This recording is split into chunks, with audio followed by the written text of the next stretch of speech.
Format के द्वारा दिया गया है, जिसमें बच्चों का विकास कैसे होता है उसका अध्ययन करेंगे। तो आइए हम इंट्रोडक्शन की ओर आगे बढ़ते हैं। परिचय। एक अस्थायी न्यूरोलॉजिस्ट 6 मई 1856 को मेरा में जन्म हुआ था। मनोविज्ञान के 20वीं सदी के सबसे प्रभावशाली और विवादास्पद विचारक थे।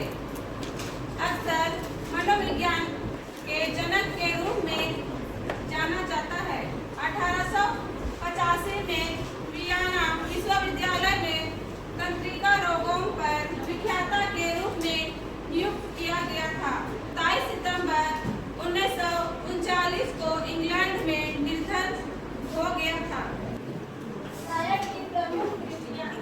सायद की कुछ प्रमुख पुस्तकें इस प्रकार है: द इंटरप्रिटेशन ऑफ ड्रीम्स, सपनों की व्याख्या, the psychopathology of everyday life, दैनिक जीवन की मनोचिकित्सा, टोटेम एंड टेबू, टोटेम और वर्जित, सिविलाइजेशन एंड इट्स कंटिन्यूअस, सभ्यता और उसके अंत, the future of an illusion, एक धर्म का भविष्य।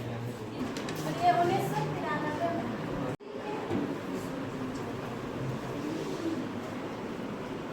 विकास का मनोलैंगिक मनोवैज्ञानिक सिद्धांत। सिगमंड फ्रायड का मानना था कि व्यक्तित्व का विकास बचपन में होता है। वयस्क होने पर हमारे व्यक्तित्व और व्यवहार को आकार देते हैं। फ्रायड हमें बताते हैं कि जब बच्चे का विकास बचपन में हो जाता है, जो बचपन में हुआ अनुभव जो सीखता है, अच्छे चीज़ बुरे चीज़, वही वो बड़ा होकर भी उसका आदत हो जाता है, वही चीज़ वो बड़ा होकर भी करता है। दूसरा पॉइंट है, उसका मानना था कि हमें से प्रत्येक को बचपन के दौरान कई चरणों से गुजरना होगा। यदि किसी चरण के दौरान हमारे पास उचित पोषण और उचित पालन पोषण की कमी है, तो हम उस चरण में अटक सकते हैं या स्थिर हो सकते हैं। आनंद प्राप्ति की इच्छाएं विकास के 5 चरणों में से प्रत्येक में शरीर के विभिन्न क्षेत्रों में केंद्रित होती है, जिन्हें न्यूरोजोनस के नाम से जाना जाता है। ने 3 शब्द का प्रयोग किया था, जिसमें से पहला है या लिबिडो, दूसरा है निर्धारण और तीसरा है न्यूरोजोनस जेनस जोन। जिसमें से पहला हम लोग देखेंगे काम इच्छा। यौन सिद्धांत जो विभिन्न प्रकार के व्यवहारों के माध्यम से प्रकट हो सकता है, अर्थात व्यक्ति में यौन ऊर्जा या काम शक्ति होता है जो व्यक्ति को सुख की अनुभूति कराता है और यह व्यक्ति के अलग अलग व्यवहार से प्रकट होता है। और दूसरा है निर्धारण। यह विचार की किसी व्यक्ति की काम इच्छा का एक हिस्सा अति भोग या व्यवधान के कारण विकास के एक विशेष चरण में अटक जाता है। यह शरीर का वह हिस्सा होता है जिसको छूने या टच करने से हमारे अंदर उत्तेजना का उत्पन्न होता है। इसको बोलते हैं इरोजेनस जोन। जो फ्रेंड्स है वो 5 स्टेज और आगे दिए थे। उसमें से कुछ माइंड को डेवलप के लिए भी उनको 3 पार्ट में डिवाइड किए थे। उसी को हम पढ़ेंगे। In addition to the 5 stage, Freud also express conscious and unconscious desire through the ego and super ego. It uninstinctive aspect of our biology, where the impulse part of us, our desire, and will do anything to fulfill them. जो id है, id में ऐसे बच्चा आता है जो जन्म से जिसमें इच्छा होती है, इच्छा डेवलप होती है। जैसे कि एग्जांपल पे ले लो कि वो बच्चा है, मतलब 3 साल के अंदर है, उसको रात में अगर आइसक्रीम खाना है, तो अगर घर में नहीं है फिर भी मम्मी पापा किसी को बोलेगा तो चाहिए, वैसे बच्चे का उसमें वो id में आता है कि हमको चाहिए तो चाहिए, अभी चाहिए होने ही लगेगा उसको, पर उसको उसका पूरा होना ही है। वैसे बच्चे का माइंड आता है id में। Mediated between the id and the super ego, the ego user reason, fear, desire and feed into society. जो ego है, id और super ego है, दोनों के बीच में आते हैं।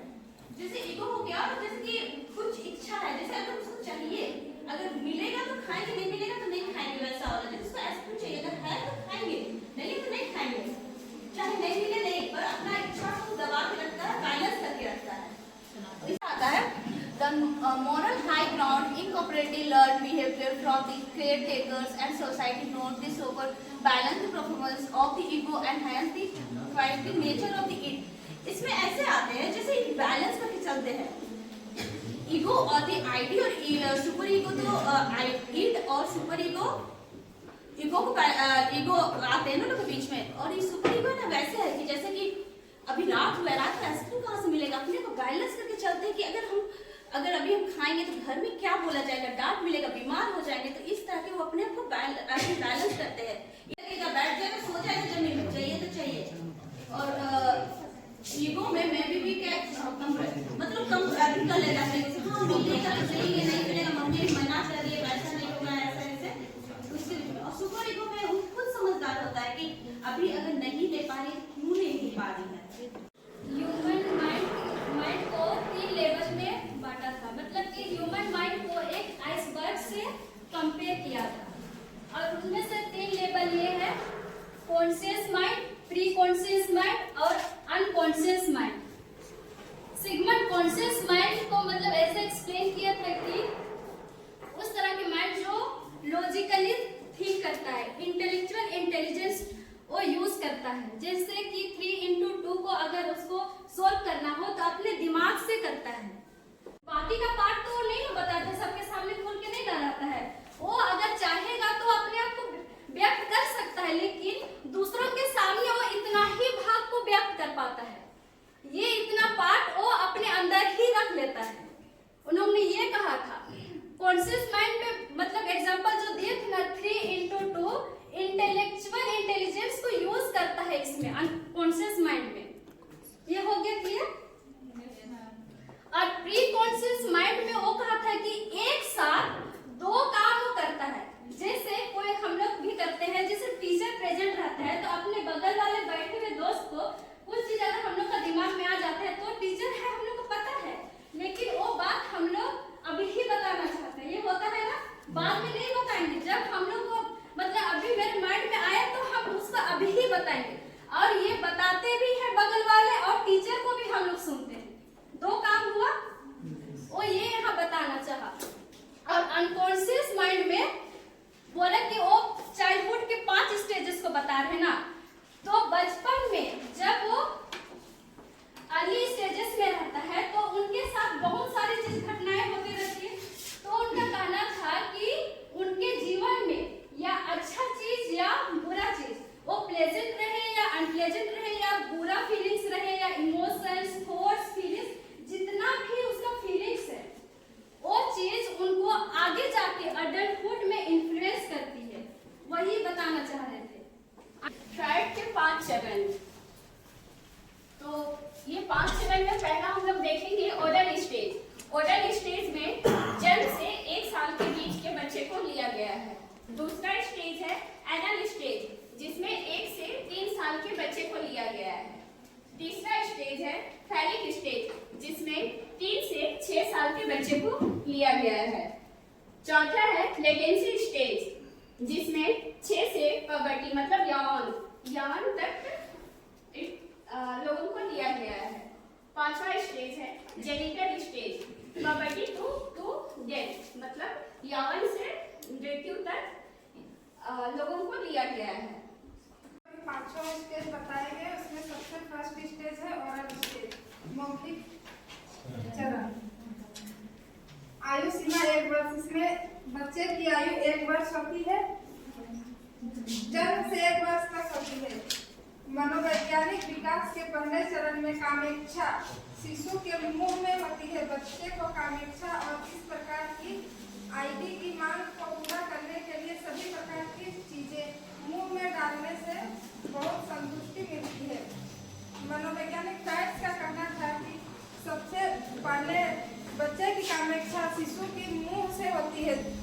उसकी इच्छा मुंह में, उसको मुंह में अंगुली डालना, दूध पीना, उसको सुख प्रदान होता है मुंह से, आनंद प्राप्त होता है, सब कुछ उसका मुंह से होता है बच्चे का। फंस सकता है, फंसता किस पे, उसका डेवलपमेंट नहीं हो पाता है। और उस सेंस का डेवलपमेंट अगर नहीं होगा तो वो धूम्रपान कर सकता है, शराब पीना, अधिक तक खाना। और ये सब जो चीज लिखा हुआ है ये स्टार्टिंग में डेवलप नहीं होने से होता है और इसका असर बाद में दिखता है जब वो ग्रो कर जाता है तब। ठीक है। हम लोग में भी बहुत सारे ऐसे लोग हैं जो नाखून चबाना करते हैं, उंगली चबाना और अंगूठा चूसना, ये सारे हरकत बड़ों में भी देखा जाता है। और जिसका प्रॉब्लम कहाँ से स्टार्ट होता है? ऑरल स्टेज से डेवलपमेंट नहीं होने पर। और ये सारी चीज हम लोग सब तनावग्रस्त होने पर करते हैं, यानी जब पीपल स्ट्रेस्ड होते हैं। द्वारा दिया गया 5वां चरण में से ये दूसरा चरण है गोता चरण, जिसकी आयु सीमा होती है 1 से 3 वर्ष। एरोसीनस जोन गोता और मूत्राशय का नियंत्रण करने में सहायक करता है। गोता चरण के द्वारा फ्राइड का मानना था कि कामेक्षा का प्राथमिक ध्यान मूत्राशय और आंत को नियंत्रित करने पर था। इस चरण में मुख्य संघर्ष शौचालय प्रशिक्षण है।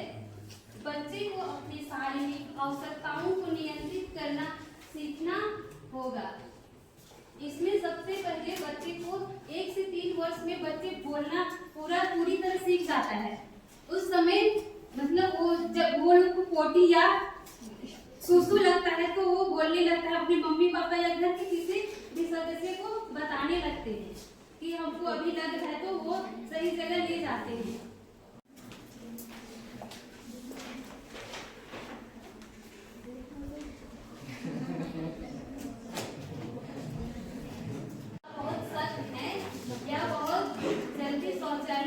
प्रशिक्षण शुरू कर देते हैं तो फ्राइड का मानना था कि गुदा प्रतिरोधी व्यक्ति को विकसित होता है, जिसमें व्यक्ति सख्त, व्यवस्थित, कठोर और जुनूनी होता है। मतलब इसमें बहुत जल्दी बच्चे को प्रशिक्षण दिया जाता है। जो यदि माता पिता बहुत उदार दृष्टिकोण अपनाते हैं तो एक गुदा निष्कासन व्यक्तित्व विकसित हो सकता है, जिसमें व्यक्ति का व्यक्तित्व गंदा, बेकार और विनाशकारी होता है। वो कहीं भी कर देता है ना, और उसके बाद ये मम्मी सिखा रही है ना, कर दिया, फिर उसको बताया जा रहा है कि ऐसे कहीं भी नहीं किया जाता है। उसके लिए कोई स्थान होता है जो बाथरूम होता है, वहाँ जाके किया जाता है, तो वैसे सिखा दिया जाता है तो वहाँ उसका रिजल्ट यहाँ अच्छा आ जाता है कि वो बच्चा जाके बाथरूम में करने लगता है, तो वो सीख जाता है, वही बाथरूम में जाके करने लगता है, तो वो शाबाशी दे रहे होंगे। सिगमंड फ्राइड का विकास के मनोवैज्ञानिक सिद्धांत का तीसरा चरण है हालिक अवस्था, और इसको अन्य 2 नाम से भी जानते हैं, लिंग प्रधान अवस्था और लिंगीय अवस्था। इसकी आयु सीमा 3 वर्ष से 6 वर्ष तक होता है, और इसमें इरोजेनस जोन जननांग होता है। जो भी इसमें लिबिडो का जो जोन होता है वो जननांग होता है। इस उम्र में बच्चे पुरुष और महिलाओं के बीच अंतर जानना शुरू कर देते हैं। इनमें से किसी एक से गुजरे। ओडिपस कॉम्प्लेक्स लड़कों के लिए, इलेक्ट्रा कॉम्प्लेक्स लड़कियों के लिए। बॉयज और गर्ल्स में 2 कॉम्प्लेक्स पाए जाते हैं। उसमें से बॉयज के लिए ओडिपस और गर्ल्स के लिए इलेक्ट्रा। इन्हीं दोनों कॉम्प्लेक्स के कारण बॉयज अपने माँ से प्रेम, स्नेह या लगाव रखते हैं, और गर्ल्स अपने पिता से प्रेम, स्नेह और लगाव रखते हैं। और इसमें ओडिपस कॉम्प्लेक्स के बारे एक ग्रीक मिथोलॉजी है, और इलेक्ट्रा कॉम्प्लेक्स के बारे में भी एक ग्रीक मिथोलॉजी है। यह राजा था जो ग्रीक निवासी था, तो वो 3 से 6 वर्ष में अपने माँ से प्रेम, स्नेह या लगाव रखता था, जिसके चलते वो अपना पापा को अपने प्रतिद्वंदी के रूप में देखता था, और ऐसा माना जाता है कि उसने अपने पापा को बाद में हत्या करवा दिया था, क्योंकि उसने अपने माँ को न छीन ले, इसीलिए। और इसी के नाम से सिगमंड फ्राइड ने ओडिपस कॉम्प्लेक्स का नाम रखा, जो लड़कों में पाया जाता है। और सेम कहानी इलेक्ट्रा में भी है, इलेक्ट्रा कॉम्प्लेक्स में भी ओडिपस कॉम्प्लेक्स के चलते बॉयज का अपना मम्मी से और डॉटर का अपना पिता से मानना था कि एक अनसुलझे फालिक निर्धारण का पुरुषों और महिलाओं के जीवन में बाद में नकारात्मक परिणाम हो सकता है। आत्म केंद्रितता, आत्म मूल्य की कम भावना और शर्मिलापन कुछ लक्षण है। अर्ली एज में ही ये सेक्सुअल एनर्जी या मतलब प्लेजर का जो प्लेजर की फीलिंग्स वो लोग अनुभव करते हैं, ऐसा उन्होंने कहा था। अगर वो लोग कहा था कि मतलब बॉयज अपने सेम टाइप के सेक्स को कॉम्पिटिटिव की तरह देखता था और ऑपोजिट सेक्स की तरफ वो अट्रैक्शन उसको फील होता था। उन्होंने ये कहा था मतलब कि चीज के मतलब बारे में नॉलेज होना चाहिए कि मतलब ताकि बच्चे में जो फिक्सेशन ना हो, साइनेस वाला कुछ था ना वर्ड्स में, कि वो अपना फीलिंग्स को एक्सप्रेस कर पाए। मनोलैंगिक विकास सिद्धांत का यह चौथा चरण है। इसे लेटेंसी स्टेज या विलंबता चरण कहा जाता है और इसके अन्य नाम भी है। इसे अव्यक्त काल कहा जाता है या फिर सुप्त अवस्था भी कहा जाता है। और इसमें बच्चों की आयु सीमा 6 से यौवन तक होती है, अर्थात 6 से 12 या 13 वर्ष तक पाई जाती है। इसमें इरोजेनस जोन यौन भावनाएं निष्क्रिय होती हैं, अर्थात इरोजेनस जोन का मतलब होता है कि उसमें कामेच्छा या उत्तेजनाएं जिस केंद्र में शरीर के जिस भाग में कामेच्छा का उत्तेजना पॉइंट होता है उसको इरोजेनस जोन कहते हैं, पर इसमें ऐसा कोई भी नहीं होता है। यह अव्यक्त काल अन्वेषण का एक समय है जिसमें यौन ऊर्जा दमित या सुप्त होती है। अव्यक्त काल जिसमें कि ये अपने भावनाओं को या अपने कामेच्छाओं को व्यक्त नहीं कर सकते हैं और खोज करते हैं, यह खोज का एक समय है। इसमें बालक अपने ये इरोजेनस जो नहीं अपने जो लिबिडो शक्ति होती है उसको खोज करते हैं अपनी रुचि में और सृजनात्मक और रचनात्मक कार्यों की ओर ज्यादा आकर्षित होते हैं या उस ओर अपना विकास करते हैं। इस चरण में और ऊर्जा को सीखने, स्कूल के काम और सामाजिक संबंधों जैसी अलैंगिक गतिविधियों में प्रवाहित किया गया है। इसमें बच्चे सामाजिक कार्यों की ओर अग्रसर होते हैं क्योंकि इस समय में अपना स्कूल सब जाना शुरू करते हैं, तो उस समय में इसके पहले स्टेज में उसका इरोजेनस जोन मुख होता है, सेकंड में गुदा और तीसरे में अपने मम्मी पापा या ऑपोजिट सेक्स के प्रति अट्रैक्शन होता है। तो इसमें वो सब नहीं होकर अपने इच्छा शक्ति को या लिबिडो शक्ति को अपने सामाजिक गतिविधियों की ओर सामाजिक संबंध बनाने की ओर अग्रसर करते हैं। इसमें अलैंगिक गतिविधियां होती है, जैसे कि उसे डांस करने का शौक है तो स्कूल जाकर वो अपने डांस वाले फॉर्म में जाएगा और किसी को खेलना है तो वो स्पोर्ट्स के तरफ जाएगा। इसीलिए इसको अलैंगिक गतिविधि कहा गया है। और अलैंगिक गतिविधियां इसमें इसलिए भी सम्मिलित हैं क्योंकि इस समय बालक जैसे तीसरे पॉइंट में attraction of the opposite sex के तरफ, तो उसमें ऐसे नहीं होता है। इसमें बालक अपने हम उम्र के बालों से खेलने में रुचि लेता है या फिर डांस करने में, इसमें वो अपना लड़का लड़की ऐसा नहीं देखता है। इस स्तर पर निर्धारण के परिणाम स्वरूप अपरिपक्वता और एक वयस्क के रूप में संतुष्टिपूर्ण रिश्ते बनाने में असमर्थता हो सकती है। इसका अर्थ यह है कि इसमें निर्धारण मतलब विकास के एक वयस्क की तरह संतुष्टिपूर्ण रिश्ते बनाने में असमर्थ हो सकता है। जैसे कि अगर बालक का विकास चल रहा है हर एक चरण में, जैसे पहला दूसरा तीसरा वैसे ही, पर इसमें आकर उसका विकास का क्रम रुक जाएगा तो वो एक वयस्क व्यक्ति की तरह रुचि के अनुसार अलग अलग कार्य करता है। इसमें वह अपने लिबिडो शक्ति को रचनात्मक या सृजनात्मक कार्यों की ओर अग्रसर करता है। ठीक है, अब फिफ्थ स्टेज हम लोग फिफ्थ स्टेज का नाम दिया गया है जेनिटल स्टेज। ठीक है, जिसका मतलब है हिंदी में जननांग चरण। इसका एज रेंज है puberty to death. Erogenous zone mature in sexual interest, इस स्टेज में आकर के एक इंडिविजुअल के अंदर सेक्सुअल इंटरेस्ट बढ़ता है, उसके रिप्रोडक्टिव ऑर्गन पूरी तरह से डेवलप हो जाते हैं, उसके साइकोलॉजी में वो इंटरेस्ट आने लगता है अपोजिट सेक्स को लेकर के। ठीक है, इसको देखेंगे पहला paragraph, individual sexual urges are reawakened and are directed towards opposite sex.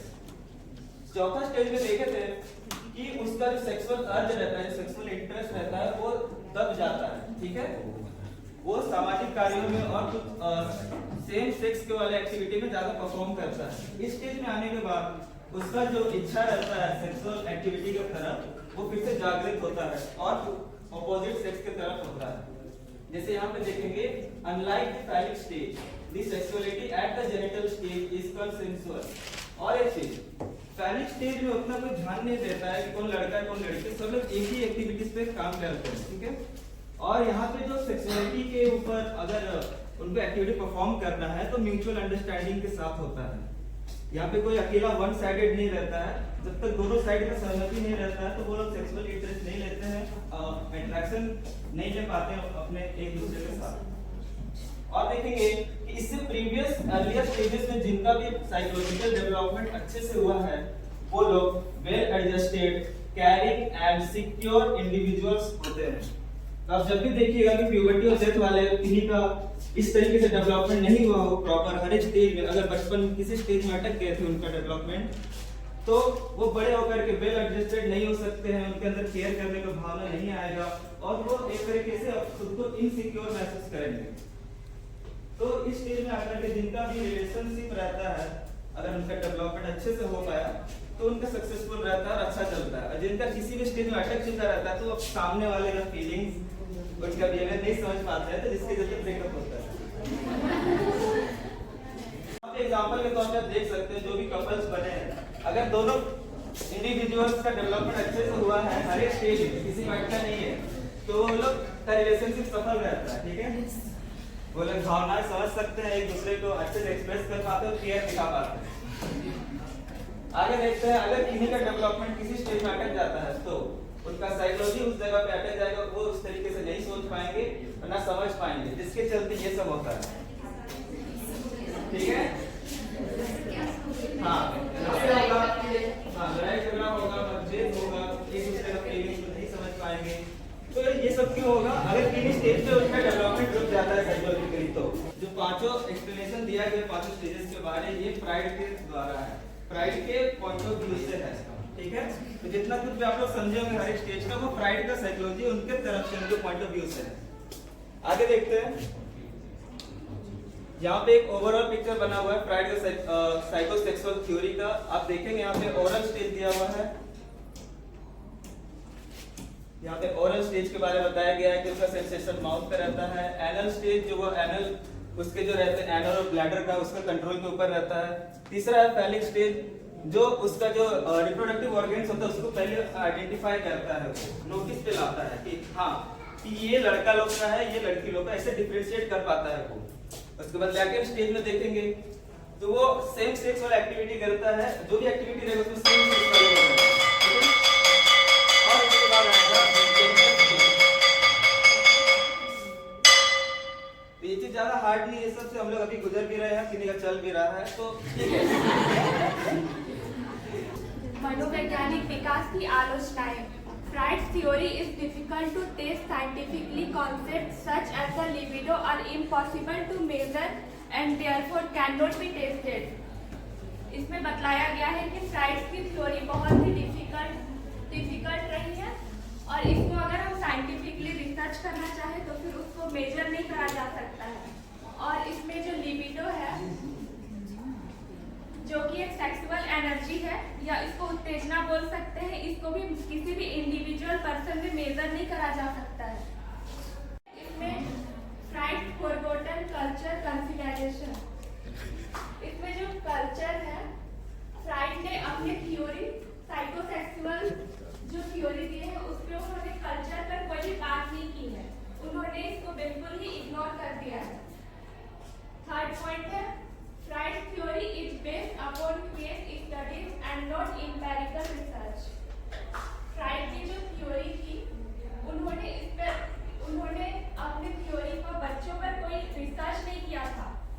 जो केस स्टडी था उसी पर ये बेस्ड है। केस स्टडी मतलब होता है कोई भी एक प्रॉब्लम को आइडेंटिफाई करना और उसके ऊपर भी स्टडी करना, है ना। जैसे कि हम क्रिटिसिज्म देखें उसमें 4th पॉइंट में है although Freud's psychosexual development theory can be backed up with visual evidence and reasonable explanation, it absurd to say that infant, toddler and children under the age of 12 years old experience sexual desire। इसमें बोला गया है, जैसे Sigmund Freud ने बोला था कि psychology के अनुसार, जैसे हम लोग छोटा सा विजुअल एविडेंस देख ले वीडियो क्लिप में, कि बॉयज जो छोटे बच्चे होते हैं ऑपोजिट जेंडर से अटैचमेंट होता है। जरूरी नहीं है कि ऑपोजिट जेंडर से ही अटैचमेंट हो, कभी कभी ऐसा भी होता है कि जो बच्चे होते हैं, जो बेबी बॉय होते हैं, वे अपने फादर से भी अटैचमेंट होते हैं। लेकिन सिगमंड फ्राइड ने यहाँ जो सेक्सुअली एनर्जी और डिजायर के बारे में बताया गया है, तो वो सब बिल्कुल बेकार है। और 12 इयर्स के बाद ही जो सेक्सुअल डिजायर होते हैं वो एक्सपीरियंस कर पाते हैं। 5th point, one can argue that infant gave breast milk into not because of sexual desire or pleasure from sucking but because of hunger and nutrition। जैसे कि जब बच्चों को जरूरत होता है, नीड होता है, तब वे न्यूट्रिशन, और जब हंगर होते हैं तब वे दूध के लिए अपनी मम्मी को बोलते हैं, अदरवाइज वे नहीं बोलते हैं। Middle stage is the most reasonable and accurate but can be explained through biology। At the age of 12, most being to produce sperm and girls receive their menstruation cycle। These hormones is what causes their sexual attraction। जैसे कि ये 5 theory है, उसमें से जो 5th theory है genital stage, वो reasonable और एक्यूरेट स्टेज है। ये इस थ्योरी में जो सेक्सुअल डिजायर बोला गया है, जन्म से 5 से 12 इयर्स के बीच में, जो छोटे उम्र में बच्चे सेक्सुअल डिजायर नहीं एक्सपीरियंस कर सकते हैं, वो 12 इयर्स के बाद है। तो ये मेन पॉइंट है। बायोलॉजी के टर्म में अगर हम लोग देखेंगे तो ये जेनिटल स्टेज में देखेंगे, जो बॉयज होते हैं वो 12 इयर्स के बाद में प्रोड्यूस करते हैं स्पर्म, और जो गर्ल्स होते हैं वो मेंस्ट्रुएशन साइकिल एक्सपीरियंस करते हैं हर मंथ, तब जाके हार्मोन्स डेवलप होता है और वो सेक्सुअली इंडिविजुअल अट्रैक्ट होते हैं। और ये थ्योरी में इतने सारे क्रिटिसिज्म हुए, उसमें जो सिगमंड फ्राइड के जो स्टूडेंट थे उनके द्वारा उनके बुकों को जलाया गया, क्योंकि ये थ्योरी वो बिल्कुल बेकार है और इन्हें नहीं माना जाता है, क्योंकि ये सारे गलत हैं। जो इस थ्योरी में बताया गया है कि सेक्सुअल डिजायर होते हैं, वो बच्चों में हो ही नहीं सकता है, वो एडोलेसेंस में हो सकता है। सिगमंड फ्राइड एक ऑस्ट्रेलियन न्यूरोलॉजिस्ट थे जिन्होंने चाइल्डहुड के 5 स्टेजेस को डिफाइन किए हैं। 5 स्टेजेस जिनमें से पहला था, क्या था? पहला दूसरा, तीसरा, चौथा, तो हर एक स्टेज में सिगमंड ने अलग अलग इरोजिनस जोन दिए थे, है ना, बॉडी पार्ट्स के, और उन्हीं में से और सिगमंड ने सबसे ज्यादा लिबिडो